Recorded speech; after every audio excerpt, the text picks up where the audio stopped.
Ang walang kapantay na martial god, unang yugto. Kabanata 10:16, mga panuntunan. Isang empress, ano ang eksaktong ibig sabihin nito? Tanong ni Qiu Yuzin. Na-curious siya at nanatiling nakatitig kay Lin Fang. Ang empress ay asawa ng emperador. Sabi ni Lin Fang na may hindi kapani-paniwalang ngiti. Nagsimulang tumibok ang puso niya.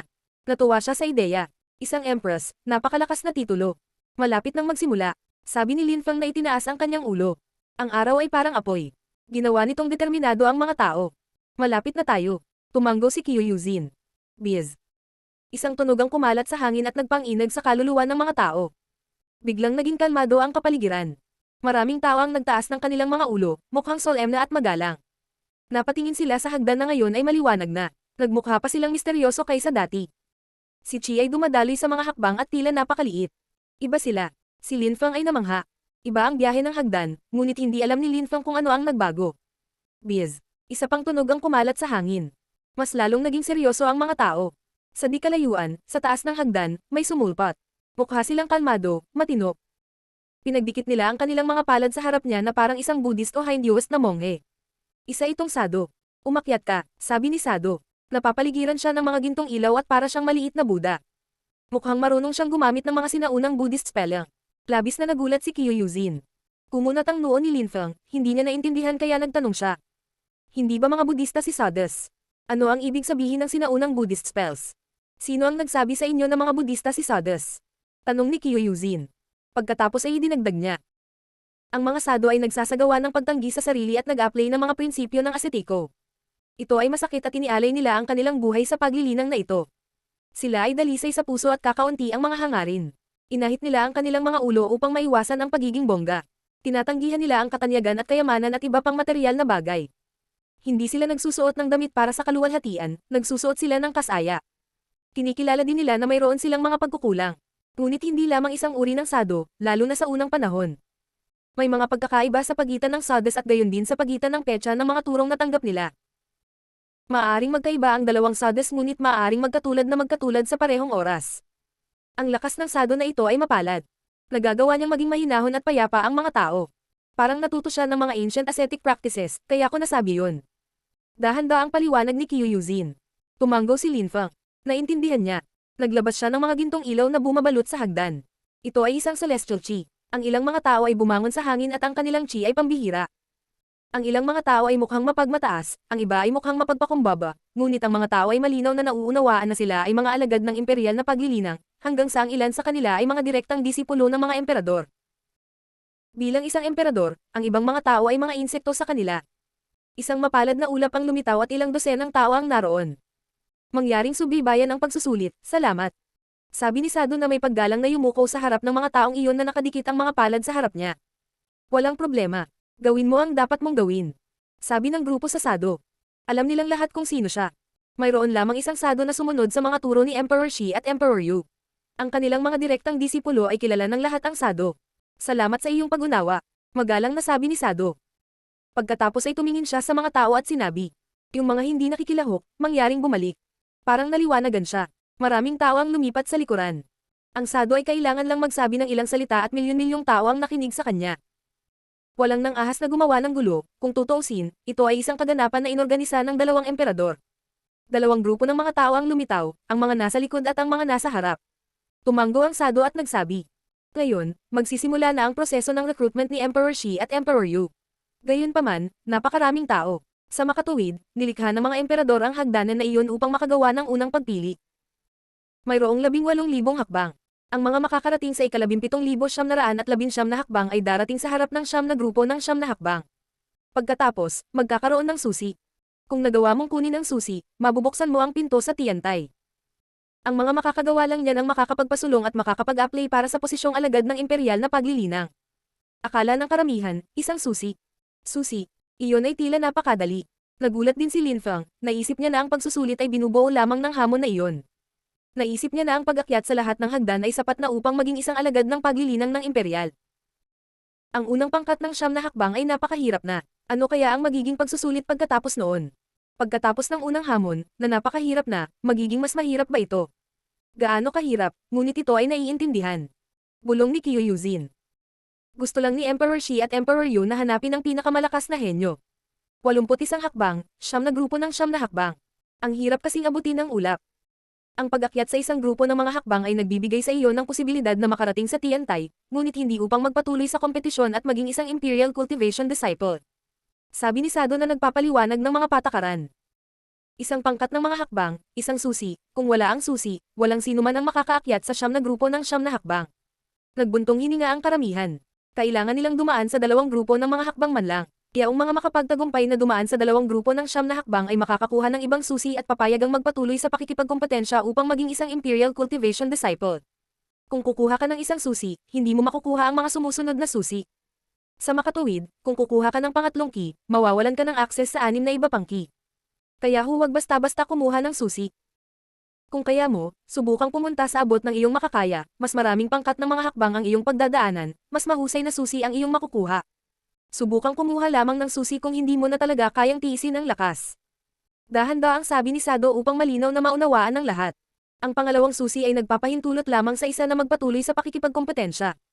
Ang mga susi sa mas mataas na antas ay nag-aalok ng mas maraming pagkakataon, maraming tao ang nagtataka kung ano ang maya-alok ng ika-9 na susi. Siyempre, maraming tao ang nagtataka kung ano ang pressure sa huling antas. Sige, simulan mo na. Sabi ni Sado. Biglang tumakbo ang maraming tao sa hagdan. Ang walang kapantay na Martial God, unang yugto. Kabanata 10:17, ang tagumpay ni Zuan Yuan. May kalahating araw lang kayo. Tapos, magsasara ang hagdanan at hindi ka na makakaakyat sa hagdan. Sabi ni Sado na tumatawa. Kinailangan ng limitasyon sa oras, kung hindi ay magtatagal ito. Kalahating araw lang, maraming tao ang nagalit. Maraming tao ang naglabas ng purong chi at nagsimulang umakyat kaagad sa hagdan. Napakagaling. Ang lahat ng kanilang mga enerhiya ay napakakinang. Tara na, sabi ni Qiu Yuzin. Umiling si Lin Feng at sinabing, hindi na natin kailangang pumunta ngayon, may oras pa tayo. Sige. Sabi ni Qiu Yuzin. Parami ng parami ang mga taong tumatakbo at ang kanilang mga lakas ay nagpapalubog sa kanila. Ang paglipad ng hagdan ay ganap na puno ng mga tao. Kung walang 18,000 hakbang, hindi nila kayang hawakan ng napakaraming tao. Sabi ng maraming tao na tumatawa. Napakaraming malalakas na cultivator, ito ay hindi kapani-paniwala. Ang araw ay sumisikat sa lahat ng mga taong iyon at ang kanilang mga enerhiya ay kumikislap. Ang paglipad ng hagdan ay parang tunay na ginto. Kahit sa normal na mga pangyayari, iyon ay medyo malayo. Naisip ng ilang tao. Mayroon ng ilang tao na dumarating bago ang huling 81 hakbang. Ang ilang mga tao ay nagsisimulang tumapak sa unang grupo ng mga huling hakbang. Ang ilang mga tao ay nakatingin sa malayo at napansin ng ilang mga tao na nagsisimula sa huling pagsubok ng unang hamon na iyon. Huminto sila. Mukhang kinakabahan sila. Isang paa muna. Sa wakas, isang pangalawang paa. Biz. Isang maliwanag na liwanag ang nagpapaliwanag sa kapaligiran at nakakasilaw. Ang taong iyon ay naging isang sinag ng liwanag at itinulak sa malayo, malayo. Gaano nakakatakot. Ang daming tao dayo. Ang taong iyon ay bumagsak sa lupa sa likuran niya at siya ay naupo na nakakross ang paa at nagsimulang magsanay ng pagilinang. Kakaibang reaksyon iyon. Ano? Nagkatinginan sina Lin Feng at Qiu Yuzin. Ano ang nangyayari? Sa unang pagkakataon na sinubukan ni Lin Feng at Qiu Yuzin, si Qiu Yuzin ay nasugatan ngunit hindi pa natutulak ng ganoon kalayo, hanggang sa kailangan niyang magsanay ng cultivation para gumaling. Parang mas mahirap pa kaysa noong sinubukan namin dati. Dapat ay ginagawa nila iyon upang maiwasan ang mga tao na subukan sa pangalawang pagkakataon. Kung hindi, napakaraming tao ang sumusubok sa lahat ng oras. Sabi ni Qiu Yuzin. Tumanggo si Lin Feng. Ang pagsubok sa pangalawang pagkakataon ay magiging mahirap. Bagamat ang karamihan ay nagsimulang tumakbo kagad, marami pa rin ang nag-aakalang may kaparehong ideya tulad ni Qiu Yuzin at Lin Feng. Ang taong iyon ang unang nakarating sa ibaba ng 81 hakbang, siya ay mas mabilis at mas malakas kaysa sa maraming tao, ngunit natalo pa rin. Maraming tao ang nag-iisip. Ngayon ang mga tao ay hindi nakakaramdam ng tiwala tulad ng dati. Pagkatapos nito, sinubukan ng ibang tao. Isang dosenang tao ang natangay din. Bukod, ang susi ay nasa huling hakbang ng bawat pangkat ng mga hakbang. Sa ngayon, walang nakakakuha ng susi. Sa sandaling iyon, may dumating malapit sa huling 81 hakbang. Ang kanyang mga paa ay tila nanginginig na parang bundok sa mga baitang iyon. Pinadaan siya ng mga tao sa paligid niya. Wala nang tao sa paligid niya. Zuan Yuan. Maraming tao ang tumigil at tumingin sa kanya. Wala pang nakakakuha ng susi sa ngayon. Sana makayanan niya ang lahat ng 9 na grupo ng mga hakbang. Maraming tao ang pumabor sa kanyang tagumpay. Kung nagawa niya iyon, malamang na makakalusot sila sa 2 grupo ng mga hakbang. Si Zuan Yuan ay may dugong imperial at isang malakas na espiritu ng dugo. Siya ay isang napakahusay na manlalaban din. Ang kanyang layunin ay ang ranggo ng una sa mga antas ng Tian na cultivator. Sabi ni Qiu Yuzin. Alam ko, nakangiting sabi ni Lin Feng.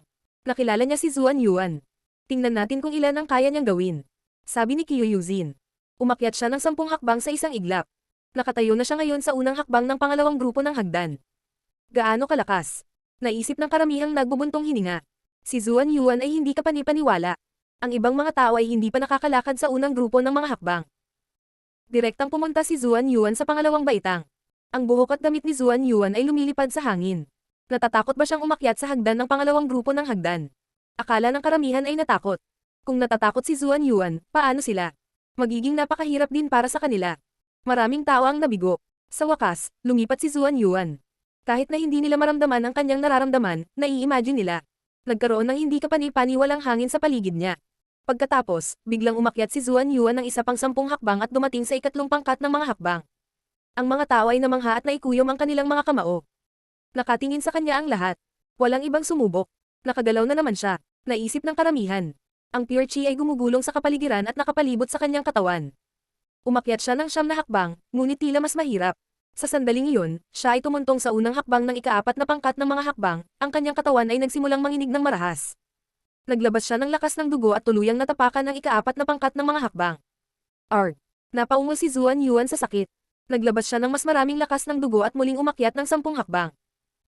Dumating siya sa ika-5 pangkat ng mga hakbang. Ang lakas ng dugo niya ay hindi kapanipaniwala. Naisip ng karamihan. Ang katawan ni Zuan Yuan ay kumikinang na may nakasisilaw na mga ilaw. Parang walang imposible sa kanya. Boom boom boom. Lahat ay hinihingal sa pagkamangha. Ang mga puso ng mga tao ay tumibok sa parehong bilis ng kay Zuan Yuan. Dumating si Zuan Yuan sa huling hakbang ng ika-5 pangkat ng mga hakbang. Nagkaroon siya ng pagkakataon na kumuha ng asol na susi doon, pupunta ba siya o hindi.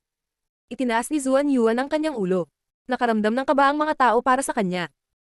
Inilagay ni Zuan Yuan ang isang paa sa unang hakbang ng ika-6 na pangkat ng mga hakbang, ngunit binawi ito. Tumingon si Zuan Yuan at tumingin sa mga tao, iyan ang pinakamaraming magagawa ng sinuman. Walang sinuman ang makatuntong sa ika-6 na pangkat ng mga hakbang. Mukha siyang sobrang confident. Kinuha niya yung bloki tapos biglang nawala. Ang walang kapantay na martial god, unang yugto. Kabanata 10:18, ang mga insekto ay sumasalungat sa mga batas ng physics. Nasa Tiantay siya. Ang karamihan ay namangha. Magical ang susi na iyon at nagsilbing magical portal. Napansin din nila na lahat ng susi ay may iba't ibang kulay, may ibig bang sabihin. May kinalaman ba ito sa sinabi ng Sado, na ang bawat susi ay nag-aalok ng iba't ibang benepisyo? Talagang mapagmataas at mayabang si Zuan Yuan. Ayon sa kanya, kung hindi siya makahakbang sa ika-6 na pangkat ng mga hakbang, kung gayon walang sino man ang makakaya.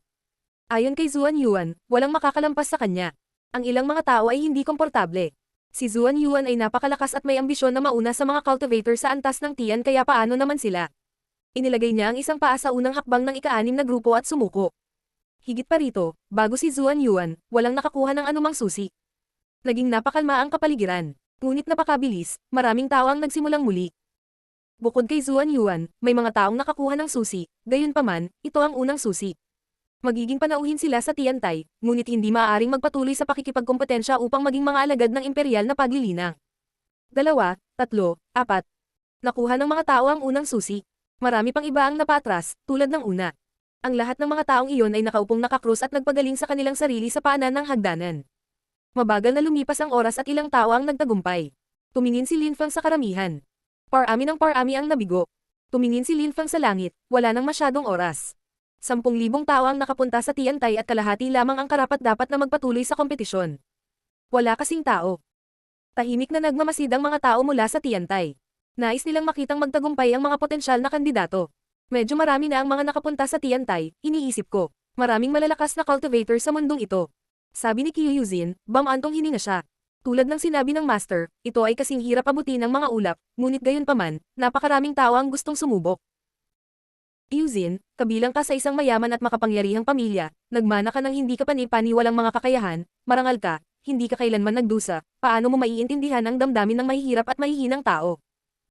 Bulong ni Lin Feng. Hindi kayang protektahan ng mga mahihina ang kanilang mga magulang, hindi kayang protektahan ng mga duwag ang kanilang mga mahal sa buhay. Kapag binubuli, umaasa lang silang lalakas sila. Tinitingnan sila ng mga malalakas na tao at hinahamak at pinapahiya, ganyan ang buhay nating mga mahihina. Tumingin si Kyuyuzin kay Lin Feng at ngumiti. Naiintindihan ko iyon dahil iyon ang mundo ng paglilinang. Kung hindi ka malakas, wala kang magagawa at walang igagalang sa iyo. Tulad ng mga hagdan na iyon, ang pinakamalakas na tao lamang ang makakarating sa tuktok. Kapag mas mataas ka, mas kakaunti ang mga tao sa paligid mo. Tama ka, ang mga taong tulad mo ay kabilang sa mas mababang antas ng lipunan, at nakakapagtaka, naglakas loob kang magsalita tungkol sa malalalim na paksa kay Miss Kyo. Sabi ng isang tao sa sandaling iyon. Tumingon sina Kyo Yuzin at Lin Fang at nakita sina Yang Zilan, Yang Ziye at ilang iba pang tao. Miss Kyo, tiwala akong naging maayos kasimula noong huli tayong nagkita. Malamig na sabi ni Yang Zilan. Galit pa rin siya dahil sa nangyari noong nakaraan. Palaging may mga taong nag-iisip na sila ang pinakamahusay, na gustong magpahiya sa iba, kahit na sila ay kasuklam-suklam. Yung mga taong mahina pero may tiwala sa sarili. Sa mundo ng malalakas na cultivator, ang mga taong iyon ay basura at walang halaga. Hindi nila naiintindihan ang mga tunay na prinsipyo ng paglilinang. Maswerte sila na magkaroon ng mayayamang pamilya, ngunit sa kabuuan, wala silang ibang tao at sila ay namatay. Sinabi ni Lin Fang na parang hindi niya nakita si Yang Zilan at ang iba pa. Gayunpaman, tahasan niyang pinag-uusapan ang mga ito at mukhang galit na galit si Yang Zilan. Tama ka, maraming namamatay. Kadalasan, tinutukoy ng iyong mga kondisyon sa kapanganakan ang natitirang bahagi ng iyong buhay. Kung galing ka sa mayaman at makapangyarihang pamilya, pwede mong hamakin ang ibang tao. Kung nagmula ka sa isang mahirap na pamilya, kailangan mong gumawa ng mahusay na pagsisikap. Ano ang magagawa ng isang mayaman at mahuhusay na cultivator sa 10 laban, ang isang mahirap na cultivator ay magagawa sa 1,000 laban. Sa kasamaang palad, ang mga mahihirap na cultivator na iyon ay kadalasang namamatay sa kanilang mga unang pagtatangka, ang mga mayayamang cultivator pagkatapos ay tinitingnan ng kanilang mga bangkay sa isang hinahamak na paraan at pagkatapos ay ang lahat ay agad na nakakalimutan tungkol sa kanila. Sabi ni Yang Zilan. Tingnan mo ang kanilang mga bangkay sa paraang hinamak.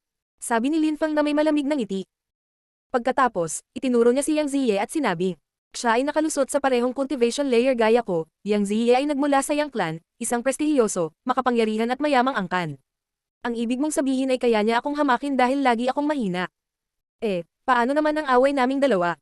Ano? Tinitigan ni Yang Zilan si Lin Fang. Hindi niya akalain na may haamon talaga sa atin niya. Bakit hindi? Malamig na sabi ni Yang Ziye. Nainggit siya kay Kyo Yuzin na mas malakas kaysa sa kanya. Gusto niyang ipakita sa lahat na kasing lakas niya. Ngayon, hinahamon siya ng isang estranghero na kasama ni Kyo Yuzin. Tumayo sina Kyo Yuzin at Yang Zilan. Hinarap ni Yang Ziye si Lin Fang. Hindi niya ito makilala sa kanyang mastera. Gusto kong makita kung paano hamanin ako ng isang hindi kilalang at mahinang tao. Sabi ni Yang Ziye na naglalakad pasulong. Naglabas siya ng lakas ng dugo at itinapon ang sarili kay Lin Fang ng may kapansin-pansing bilis. Pinagsama ni Lin Fang ang hindi nakikitang lakas sa kanyang mga kamay at dahan-dahang itinaas ang mga ito. Boom boom. Pinipot ni Lin Fang ang puwersa ng earth at langit sa kanyang mga kamay at hinaranggan ang suntok nito. Ang lakas ni Yang Ziye ay agad na nawala at ang kanyang kamao ay nakaramdam ng sobrang sakit. Gulat na gulat siya. Paano magiging napakalakas ni Lin Fang? Boom boom. Isa pang pagsabog ang tumunog habang si Yang Zilan ay umatake at winasak ang suntok ni Lin Fang para protektahan si Yang Ziye. Tumingin si Yang Zilan kay Lin Fang at nagtanong. Sino ka? Ako ay isang kandidato para maging isang Imperial Cultivation Disciple. So, hinahamak mo ba ang mga tulad ko? Nakangiting sabi ni Lin Fang. Ganyan naman palagi ang mga mayabang, akala nila kahit sino ay kayang hamakin at sa huli, palagi kong iniisip kung bakit kumpiyansa silang kumilos. Kung ang ganitong mga tao ay naglalakbay ng mag-isa, sila ay mamamatay ng mabilis. Gaano kawawa? Tumahimik ka, galit na sabi ni Yang Zilan. Ang mga insekto ay maaari ding maging mga dragon kung magsisikap sila, hindi tulad ng mga walang kakayahan na pagpapakitang gilas. Mapanuksong sabi ni Lin Fang. Pagkatapos, idinagdag niya. Ang mga dragon at ahas ay hindi maaaring maghalo. Yuzin, akyat tayo sa hagdan. Ang walang kapantay na martial god, unang yugto. Kabanata 10:19, mga henyo magkasama. Tumingin si Yang Zilan kina Lin Fang at Kyo Yuzin. Galit na galit siya. Talagang nabalisa siya sa kanyang swerte nitong mga nakaraang araw. Una si Lin Fang, pagkatapos ay ang lalaki mula sa Chou Clan, pagkatapos ang isang ito. Nawalan siya ng 2 bangka at patuloy na napahiya. Ngayon, si Yuzin ay may kasamang bagong gwapong binata na nagpahiya ulit sa kanya. Ang taong iyon ay nakalusot lamang hanggang sa 3 layer ng Tianqi. Maaabot din ng mga insekto ang ulap, sabi mo. Ipakita mo sa akin kung gaano karaming mga hakbang ang maaari mong akyatin. Malamig na sabi ni Yang Zilan. Halika, alis na rin tayo. Sabi ni Yang Zilan sa kanyang grupo. Sa di kalayuan, may mga taong nakakita sa kanila. Ang pinuno ng grupong iyon ay nagsabi. Ang Kyo Clan at Yang Clan ay umaakyat, paano tayo, ang Lin Clan, mananatili sa likod. Pagkatapos, nagsimula na rin silang umakyat sa hagdan. Sabay na aakyat ang Kyo Clan, Lin Clan at Yang Clan. Alis na rin tayo. Sabi ng isa pang grupo ng mga tao sa sandaling iyon. Sila ay kabilang sa Ming Clan kaya paano sila mananatili? Sa sandaling iyon, 2 tao ang paakyat at tila hindi nila naramdaman ang lakas ng hagdan. Gumagalaw sila ng walang kaunting paghinto. Sino ang mga taong iyon? Akala ng karamihan ay humihingal sa pagkamangha.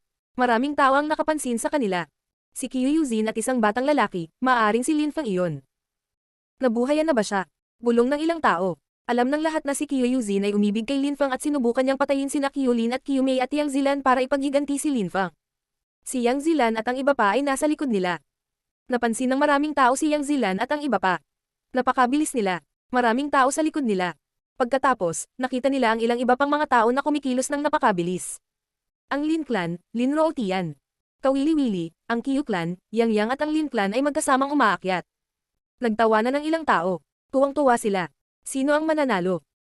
Tignan mo sa likod nila, mas marami pang tao. Sabi ng iba, nasa likod nilang lahat ang Meng Clan. Nandoon silang lahat. Hinihingal ang mga tao sa pagkamangha. Lahat ng mga henyo na iyon mula sa mayayaman at makapangyarihang mga angkan. Sila ay naiiba sa ibang mga tao dahil ang kanilang mga angkan ay umiral na mula pa noong unang panahon at mayroon silang mga sinaunang pamamaraan at kasanayan. Mas malakas din ang kanilang mga katawan. Gusto nilang patunayan sa isa't isa na ang kanilang angkan ang pinakamahusay. Naisip ng karamihan. Hindi na nila hinintay kung ano ang mangyayari. Malapit nang matapos. Tulad ng sinabi ni Zuan Yuan, ni Tian Level o Zun Level Cultivator ay hindi nakalampas sa kanya. Ang pangalawang pinakamahusay ay nagawang umakyat sa ika-4 na pangkat ng mga hakbang lamang. Mahihigitan kaya siya ng iba pang sikat na henyo. Malakas talaga sila, hindi nila kailangang huminto sa daan. Naisip ng karamihan. Kahit na alam nilang hindi sila magtagumpay, pumunta pa rin sila para subukan ito. Para sa kanila, ang pagdating malapit sa unang pangkat ng mga hakbang ay hindi masyadong napakalaki. Napakabilis, 2 tao ang dumating sa paanan ng 9 na huling grupo ng mga hakbang. Huminga ng malalim si Qiu Yuzin. Si Linfang ay mukhang walang pakialam na parang walang nangyari. Napangiti si Qiu Yuzin nang makita niyang ayos na ayos si Linfang. Alam niyang minamaliit ng lahat si Linfang at siya lang ang nakakaalam kung gaano siya kalakas. Hindi niya nakalimutan na ginamit ni Linfang ang Silver Wings ni Chou Junluo. Alam niya ang ibig sabihin nito. Gayunpaman, hindi pa niya nakitang ginamit ni Linfang ang sarili niyang espiritu. Kailangan niya ng mas maraming oras, iyon lang, naisip ni Qiu Yuzin. Alam niya na kahit na mababa ang cultivation level ni Linfang, kailangan lang niya ng mas maraming oras. Sino ang lalaking kasama ni Qiu Yuzin? Mukha siyang kalmado at relaxed. Siguradong malakas siya. Walang nakakilala kay Linfang, ngunit siya ay mukhang kalmado. Gayunpaman, kailangan niyang maging pambihira, kung hindi, si Qiu Yuzin ay hindi magpapakita ng anumang interes sa kanya. Nalilito sila, hindi ba gusto ni Qiu Yuzin si Linfang? Paanong ang cold-hearted girl ay nagkaroon ng bagong boyfriend ng ganoon kabilis? Tumingon sina Linfang at Qiu Yuzin, hindi nila akalain na napakaraming tao sa likod nila kaya nagulat sila. Sino sila? Tanong ni Linfang. Si Lin Rootian mula sa Lin Clan at Mengba mula sa Meng Clan. Sagot ni Qiu Yuzin. Naunawaan ni Linfang na lahat sila ay mga disipulo mula sa prestihiyoso at mayayamang angkan. Tara na, sabi ni Qiu Yuzin. Hintayin mo sila ngayong nandito na sila. Sabi ni Linfang na may maningning na ngiti. Napakabilis, dumating din si Yang Zilan. Huminga siya ng malalim at sumulyap kina Qiu Yuzin at Linfang sa malamig na paraan. Dumating din si Lin Rootian at ang kanyang mga tao, gayon din si Mengba at ang kanyang mga tao. Maraming mga henyo mula sa mayaman at makapangyarihang mga pamilya ang dumating sa paanan ng 9 na huling grupo ng mga hakbang. Nariyan din sina Qiulin at Qiumei. Hindi ko napansin, sabi ng isang tao. Gayunpaman, walang nagbigay pansin sa kanila. Si Qiu Yuzin ang tunay na simbolo ng Qiu Clan sa mata ng mga tao. Haha, dahil lahat tayo ay kabilang sa pinakamalakas na pamilya sa hilagang bahagi ng lalawigan ng Bahwang, tingnan natin kung sino ang pinakamalakas. Sabi ni Mengba na tumawa ng malakas. Una na kami. Sabi ni Mengba at nagsimulang maglakad sa unang grupo ng mga hakbang. Boom boom boom. Tunog ng pagsabog. Dumating si Mengba sa pangalawang pangkat ng mga hakbang. Hindi man lang niya pinakawalan si Chi. Siya ay umaasa lamang sa pisikal na lakas lamang. Siya ay kasing lakas ng bundok, kumbaga. Bakit hindi kayo sumama? Hinihintay kita dito. Sabi ni Mengba sa iba pang grupo. Malakas siya. Ang Meng Clan ay may mga anti-gang pamamaraan upang palakasin ang kanilang katawan. Mayroon silang hindi kapani-paniwalang pisikal na lakas. Katulad ni Zuan Yuan, direktang pumunta siya sa pangalawang grupo ng mga hakbang nang walang anumang pagsisikap. Para sa isang insektong gustong maabot ang ulap, hindi ka gaanong gumagalaw. Tingnan natin kung makakarating ang isang insekto sa ikalawang pangkat ng mga hakbang. Malamig na sabi ni Yang Zilan at pagkatapos ay nagsimulang maglakad papunta sa unang grupo ng mga hakbang. Ang kanyang buhok at damit ay marahas na lumilipad sa hangin. Sa isang iglap, narating niya ang pangalawang pangkat ng mga hakbang, hindi siya kasing bilis ni Mengba ngunit gayunpaman, hindi siya masyadong masama. Sumunod si Lin Rootian at nakarating din sa pangalawang grupo ng mga hakbang. Napatingin ang lahat kina Linfang at Qiu Yuzin. Napangiti silang dalawa at sabay na naglakad. Si Qiu Yuzin, hindi tulad ng nakaraang panahon, ay maaaring umakyat ng walang anumang problema. Si Linfang ay hindi mabilis ngunit mukhang napaka-relax sa kabila ng malakas na hangin. Ito ay hindi kapani-paniwalang makita. Para siyang umaakyat ng normal na hagdan. Napakadali. Sabi ni Linfang at Kyuyuzin habang nakangiti kay Yang Zilan nang makarating sila sa unang hakbang ng pangalawang grupo. Ang walang kapantay na martial god, unang yugto. Kabanata 1020, ikaapat na pangkat ng hagdan. Emph. Malamig na ngumiti si Yang Zilan. Ikalawang grupo pa lang ng hagdan. Hindi mo kailangang isipin na malakas ka. Ang mga insekto ay madaling makarating dito. Tingnan natin kung mananatiling tiwala ka ngayon. Ang pangalawang pangkat lang ng mga hakbang. Sabi ni Linfang na may malamig na ngiti. Noong nakaraan, sinabi ng iyong mga tao na aakyat ka sa 81 na hakbang nang walang anumang problema. Tumiti ka ng walang pakialam na parang halata. Ngayon, tingnan natin kung kaya mo talaga. Nagtitiwala ako na kaya mo dahil isa kang hindi ka panipaniwalang henyo. Hindi na ako makapaghintay na makita kang matagumpay sa tuktok ng ikasyam na pangkat ng mga hakbang, hahamakin mo si Zuan Yuan. Mapanuksong sabi ni Linfang. Narinig ni Yang Zilan si Linfang at natakot siya. Inilagay ni Zuan Yuan ang isang paa sa unang hakbang ng ika-6 na pangkat ng mga hakbang at binawi ito. Mula noon, naunawaan ng lahat kung gaano kahirap maabot ang ikasyam na pangkat ng mga hakbang. Actually, naintindihan pa nila na imposible. Yang Zilan, dahil sinabi mo iyon, gusto kong makita mong gawin ito. Natatawang sabi ni Mengba. Hinatak ni Yang Zilan ang mahabang mukha at malamig na sumulyap kay Linfang. Dahil sabay kaming umakyat ng hagdan, hindi na kailangan ng usapan, sabay na tayo. Tingnan natin kung hanggang saan ang kaya ng insektong ito. Sabi ni Yang Zilan na nanunuyang nakatingin kay Linfang. Pagkatapos, nagpatuloy siya sa pag-akyat. Umiling si Linfang at malamig na ngumiti. Katawa-tawa lang si Yang Zilan. Ang pakikipag-usap sa gayong mga tao ay walang silbi. Hindi na kailangan gumawa ng masyadong maraming pagsisikap. Ang pinakamahalagang bagay ay ang maunawaan ang puwersa ng Earth at Langit.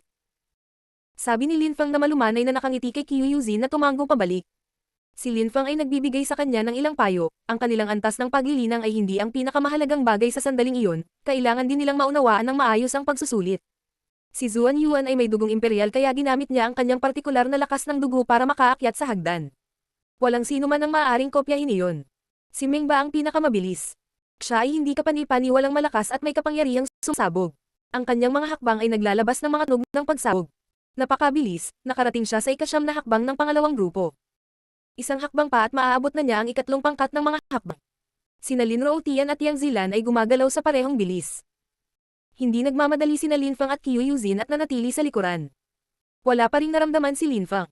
3 araw na siyang nagpractice ng cultivation doon, ilang sandali lang ang nakalipas. Naiintindihan niya kung paano gumagana ang hagdanan. Naiintindihan niya kung paano ginamit ang puwersa ng Earth at Langit doon. Napakabilis, nakarating silang lahat sa unang hakbang ng ikatlong pangkat ng mga hakbang. Ang mga sumunod na hakbang ay ang ikatlong pangkat. Itinaas ni Linfang ang kanyang ulo. Sa kasamaang palad, hindi siya pinayagan ng Sado na umahan ng ganito kataas noong nakaraang pagkakataon. Ayos ka lang, tanong ni Linfang kay Kyuyuzin. Magaling ako, sagot ni Kyuyuzin. Binalot niya ang sarili ng purong chi. Ganoon din ang ginawa ni Yang Zilan at Linro Tian. Boom! Sina Yang Zilan at Linro Tian ay nagsimulang manginig ng marahas. Ang kanilang dalisay na chi ay naglalabas ng mga dumadagandong na tunog. Nagawa nilang panatilihin ang kanilang balanse at tumungo sa unang hakbang ng ikatlong grupo. Sige. Galit na sigaw ni Mengba. Magulo ang buhok niyang nililipad sa hangin. Tinapakan niya ang hagdanan at napailing ito ng malakas. Pumunta ka, sabi ni Linfang kay Kyuyuzin. Tumango si Kyuyuzin at lumipat patungo sa ikatlong pangkat ng mga hakbang. Ang kanyang buhok ay nagsimulang lumipad ng marahas at pati na rin ang kanyang damit. Mukha siyang maganda. At napakabilis, napanatili niyang balanse at kontrolin ang puwersa. Sige. Nakangiting sabi ni Kyuyuzin. Tumango si Linfang at nagpatuloy din sa paglalakad. Akala ng lahat ay mapapaalis si Linfang sa sandaling iyon, ngunit nabigo sila. Umakyat din si Linfang sa unang hakbang ng ikatlong grupo. Hindi siya gumagalaw na parang bundok. Nakakagulat, na kaya niyang umakyat din. Naisip ni Yang Zilan. Kaya pala galing sila sa mayamang pamilya. Naisip ng kamihan. Bukod sa lahat ng taong iyon, may iba pang tao sa likod nila. Ang ilan ay nasa pangalawang pangkat pa rin ng mga hakbang. Tangkilikin ito, swerte ka lang. Malamig na sabi ni Yang Zilan kay Linfang. Puno ng puot ang kanyang mga mata. Tumalikod siya at nagpatuloy. Nagpatuloy silang lahat. Ang ilan ay mabagal, ang ilan ay mas mabilis kaysa sa iba. Inaasahan ng lahat na makakita ng isang taong itutulak palayo, lalo na si Linfang. Ngunit napagtanto ng karamihan na si Linfang, tulad ng iba, ay umaakyat ng walang anumang problema. Dumating si Linfang sa huling hakbang ng ikatlong pangkat ng mga hakbang ngunit hindi kinuha ang dilaw na susi. Gumalaw na naman siya. Ano ang ginagawa niya? Naisip ng karamihan, namangha. Mayroong hindi hihigit sa 100 mga tao na maaaring pumunta na mataas. Ang isang insekto ay maaaring lumalaban ngunit hindi nagtagal. Sa huli, dinudurog ng mga dragon ang mga insekto sa ilalim ng kanilang mga paa. Sabi ni Yang Zilan na naglabas ng purong chi at lakas ng dugo. Sinimulan niyang gamitin ang kanyang lakas ng dugo. Gumamit din si Lin Rootian ng lakas ng dugo, tulad ni Yang Zilan. Nagiging masyadong mahirap. Tumingin si Qiu Yuzin kay Lin Fang at gumamit din ng lakas ng dugo. Boom! Umakyat sina Lin Rootian at Yang Zilan sa unang hakbang ng ika-4 na pangkat ng mga hakbang. Bigla nilang naramdaman na sisabog na sila at dudurugin ng mga mapang-apang puwersang iyon. Sa loob ng ilang segundo, parang mabibigo na sila, ngunit sa wakas, nagawa nilang panatilihin ang kanilang balanse. Marahas na daing si Mengba. Mas mahirap para sa kanya na maabot ang pang-4 na pangkat ng mga hakbang kaysa kina Lin Rootian at Yang Zilan.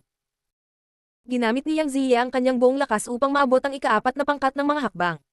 Tingnan natin kung makakabawi ka dito. Sabi ni Yang Zilan kay Lin Fang sa paraang hinamak. Parang isa sa kanila ang mabibigo. Tingnan natin kung magagawa ni Lin Rootian, Yang Zilan, Qiu Yuzin at Mengba na kasing husay ni Zuan Yuan. Naisip ng karamihan. Gayunpaman, sinulyapan ni Lin Fang si Yang Ziya nang walang pakialam, hindi siya pinansin at nagpatuloy.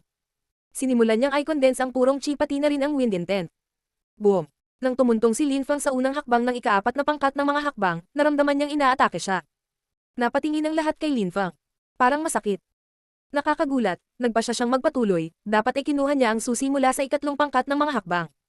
Gayunpaman, napanatili ni Lin Fang ang kanyang balanse. Gumagamit si Lin Fang ng tunay na puwersa, ang puwersa ng lupa at ng langit. Ginawa niya. Naisip ng karamihan. Nagawa ni Lin Fang na maabot ang ika-4 na pangkat ng mga hakbang. Si Yang Zilan ay namangha din. Patuloy niyang pinagtatawanan si Lin Fang, ngunit nagawa ni Lin Fang na makaabot sa kanya.